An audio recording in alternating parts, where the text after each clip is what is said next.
It's been nearly 4 months since Sharon Osbourne was fired from The Talk. Osbourne's co-hosts were furious that she defended her friend Piers Morgan from accusations of racism after he criticized Meghan Markle. Must be racist. And then they threw her under the bus, painting her as a racist during a segment on the show in a classic ambush. But now, thanks to some leaked hot mic audio obtained by the Daily Mail, we know that their outrage was just TV magic. I know you're upset. I know it was terrible, but I just hope that once this blows over, that you know Cheryl is your friend.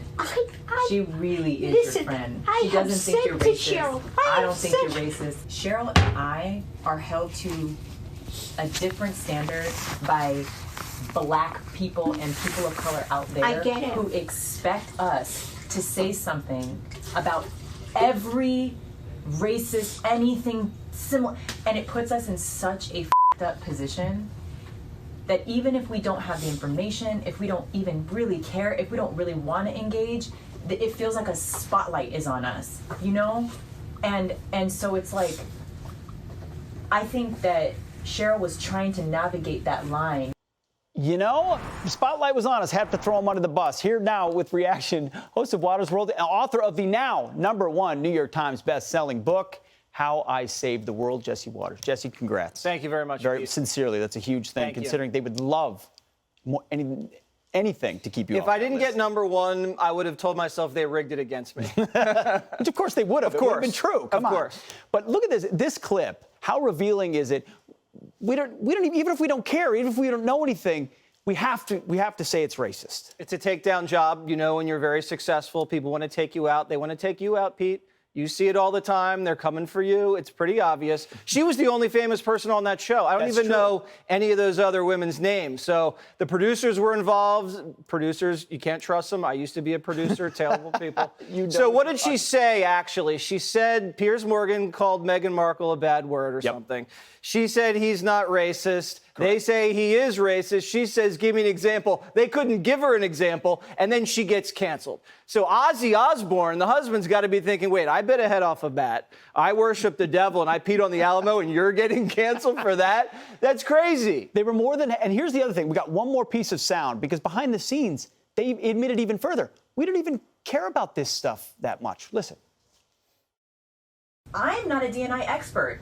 I didn't know I was going to come on here and be the... No! I don't know how to do that, actually. Neither do I. I'm just a old woman that has a lot of stories. Next. I don't care if you're an alien. Are you a nice alien? Then come sit down.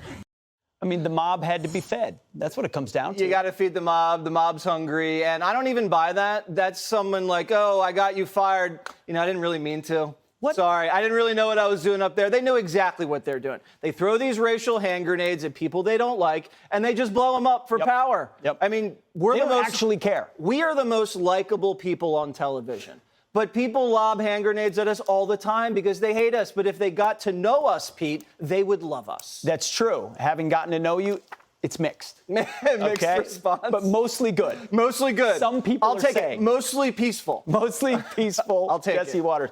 Real quick, the book. Tell us about it, why it's so successful. So it's a comedy piece, but it's also interesting because there is political analysis in it. These are all my travels throughout the country, San Francisco, nude beaches, quizzing people on the beach. And I found out what makes liberals tick, and it's their insecurities. We describe the psychological warfare that they've done to themselves and they're projecting on the rest of the country.